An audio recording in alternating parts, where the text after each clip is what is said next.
Hi everyone, this is Cody Smith. Welcome to my channel, Cody Smith Peer Support with Christ. Today I'm talking about chapter 4 of my book, The World of Disability, and chapter 4 is the origin of disability, wondering where it came from, and looking at both sides of the argument, which are the evolutionary side, which says that disabilities are actually something that helped us evolve into humans, and what could be considered a disability, which is where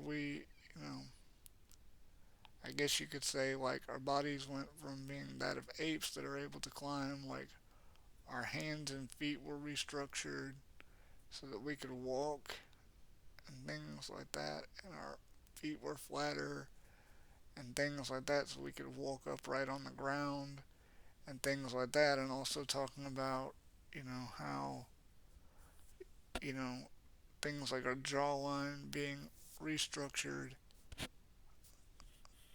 It's called the vulnerable ape theory, and it comes from an article from the University of York in from 2015. So yes, it is a bit dated, but it's the most recent information I could find on that theory.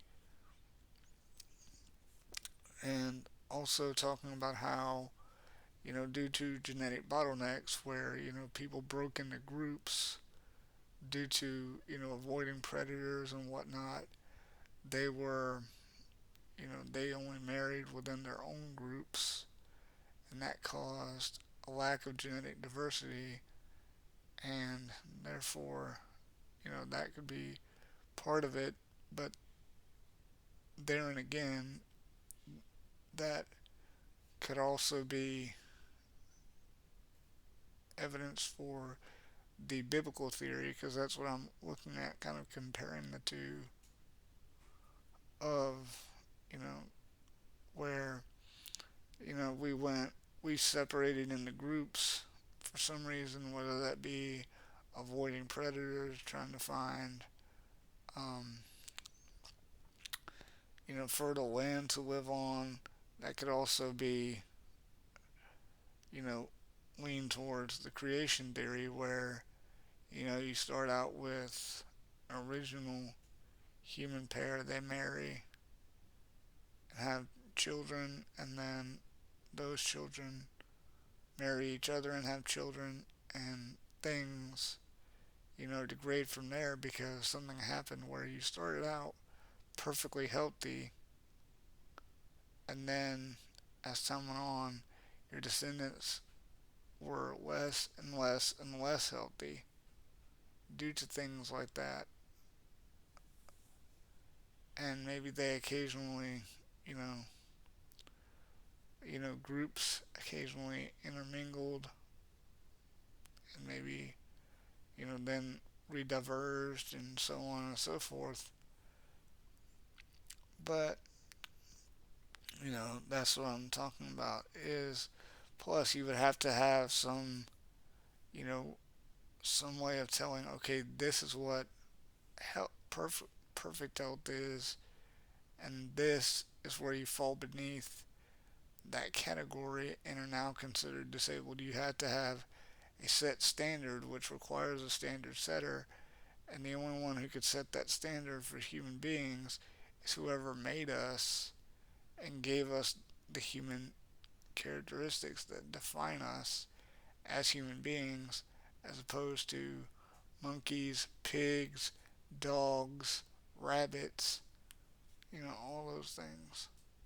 So we have to have that, and of course, that requires an external mind that has the choice, authority, intelligence, and everything to decide that and then make us with those characteristics.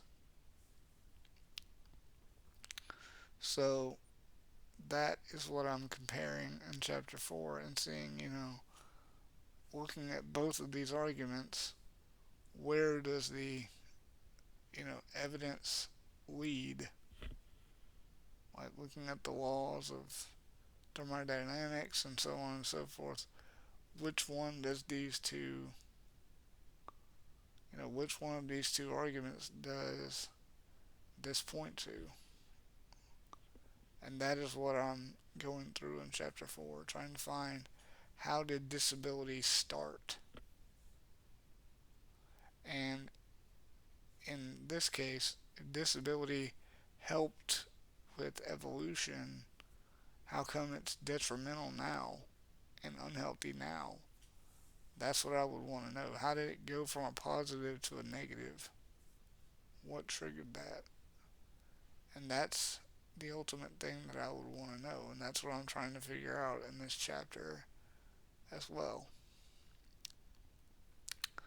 So I hope everyone will please like, share, subscribe, leave comments and questions, and allow me the opportunity to engage in dialogue because I want this to be as conversational as possible. And also, let me know if there's anything you have questions about that you would like me to address in the book or in a future video, and I gladly will. Thanks, everyone. Have a great day.